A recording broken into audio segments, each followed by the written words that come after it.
सातबाराच्या बातमीपत्रात आपलं पुन्हा स्वागत। कोल्हापूर महापालिकेच्या छत्रपती संभाजी विद्यालयात उन्हाळी शिबिराला प्रारंभ झालाय। या शिबिरात विद्यार्थ्यांना योग, लाठीकाठी आणि विविध खेळांचं प्रशिक्षण दिलं जाणार आहे।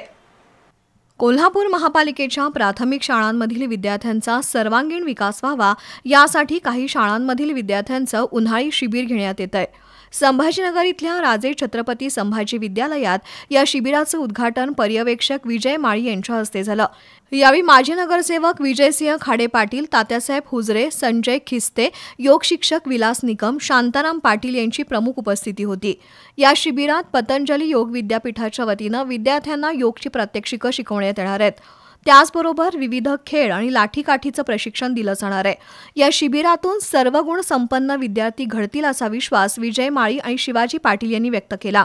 सिद्धेश जाधव लाठीकाठीचं प्रशिक्षण देणार असून विजय सुतार लेझिम खेळ शिकवणार आहेत। यावेळी मुख्याध्यापक संभाजी चौगले, अध्यापिका सेजल पाटील, शुभेच्छा दीक्षित, रसिदा मकानदार यांच्यासह विद्यार्थी उपस्थित होते।